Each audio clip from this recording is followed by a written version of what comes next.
accueillir un deuxième intervenant, une deuxième intervenante, qui est assistante. Et Mimi, voilà, donc si nous on est là, tu me vois. Voilà. Oui, Mimi.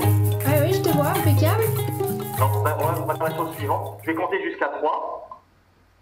Et à 3, vous allez gueuler votre prénom. D'accord? Vous êtes prêts? 1, 2, 3. Voilà, c'est bon, maintenant tu connais tout le monde. Alors. Merci François. Et du coup, bonjour à tous et à toutes. Et merci à toi François, et puis du coup au collectif Éduquer à la Nature de m'ouvrir cet espace de parole aujourd'hui. Alors voilà, hein, d'une façon un peu particulière, c'est vrai. L'objet de mon intervention, ça va être d'apporter des éléments à votre réflexion à propos de l'éducation à la nature concernant les tout-petits. Et du coup, je vous propose pour cela de voir où on en est un peu dans nos pratiques, et peut-être un peu plus spécifiquement dans nos pratiques de parents, et d'une façon un peu générale, qu'est-ce qui se passe lorsqu'un jeune parent décide ou a envie d'éveiller son enfant à la nature. Quel trajet il va y avoir à parcourir entre son point de départ, c'est-à-dire la façon dont ce parent va s'y prendre spontanément, et puis l'objectif final, qui serait une façon idéale, en quelque sorte, si elle existe, d'éveiller un tout petit à la nature.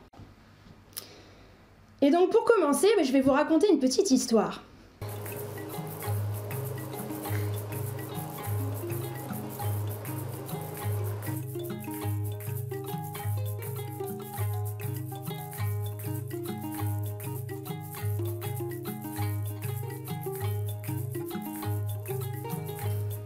D'accord. Correct, toi. D'accord. Je vois 5, je vois 8. Ouais. Je vois 5. Alors Gérard, mon président, aucune affection avec ses enfants, regarde. Oui, D'accord. correct, d'autres pas. Donne-nous la réponse. Donc vous, votre moyenne, ce serait à peu près 50, une petite heure, quoi, on dirait, par jour. Donc, évidemment, je vais vous donner la réponse. Et alors, cette réponse, en fait, elle est issue d'une enquête qui a été réalisée en 2010 par l'INSEE.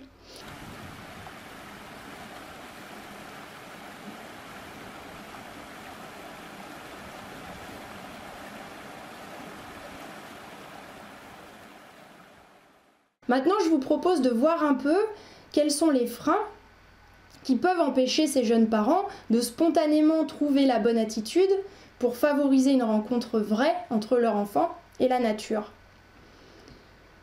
Donc comme frein, j'ai listé les suivants.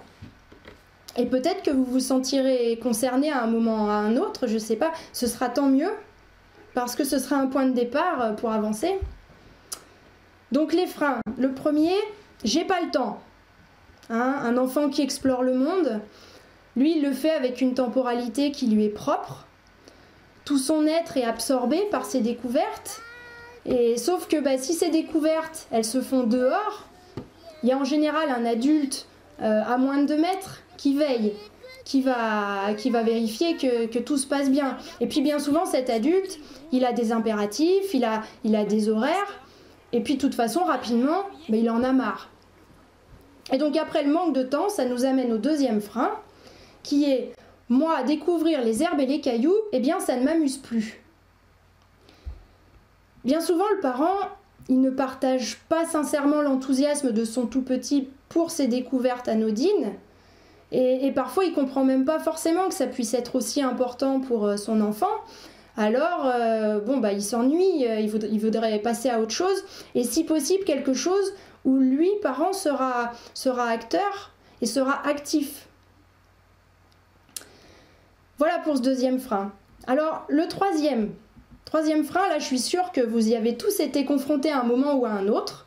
En tout cas, moi je trouve que c'est pas si évident. Ce frein, c'est ça tâche, ça déchire, ça met le bazar. Bon, déjà, il y a la crainte du qu'en dira-t-on. Mon enfant est plein de terre, on va dire que je suis un mauvais parent. Et puis, qui dit tâche, dit aussi qui c'est qui va laver, qui c'est qui va recoudre, ranger, etc.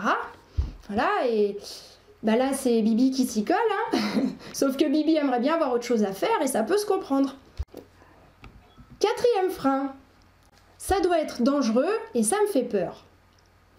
Peur que le tout petit se blesse, peur qu'il s'étrangle, qu'il s'intoxique. Donc du coup, c'est non, on interdit. On éloigne l'enfant, on le met sous cloche en quelque sorte. Et du coup, par là même, on le prive aussi de son terrain d'exploration. 5e frein. La nature, j'y connais pas grand-chose, alors comment la faire découvrir à mon enfant? Et dans ce cas, plus que la nature, c'est la spécificité du tout petit finalement que l'adulte connaît mal, puisque un tout petit, il n'y a pas besoin de lui expliquer, par exemple, comment est faite une fleur. Plus on explique à un enfant, et finalement, moins il apprend.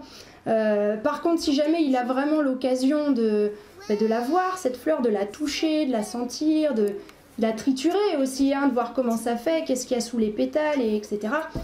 Bon, là, vous pouvez être sûr que, je sais pas moi, des années plus tard, en cours de sciences nat, par exemple, on lui montre une coupe transversale de fleurs, un schéma de coupe transversale, lui, il les connaîtra, les parties de la fleur.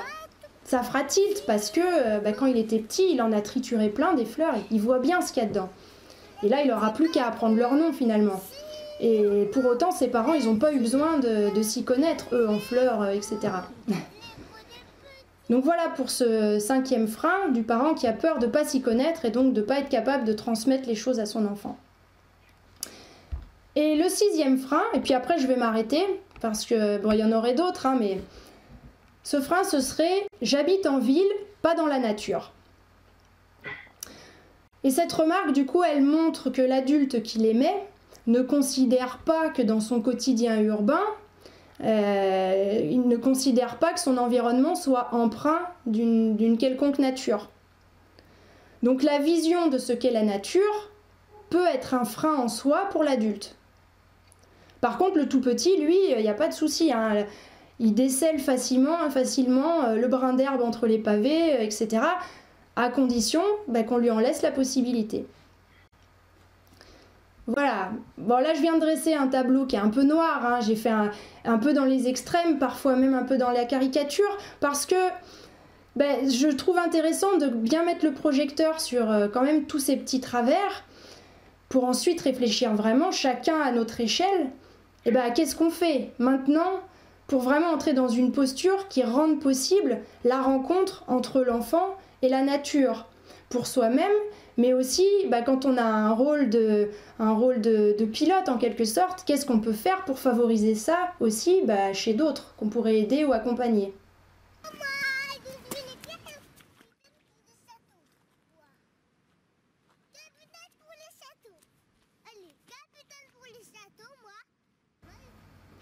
Merci à vous et que vivent vos projets. Merci Émilie. Merci.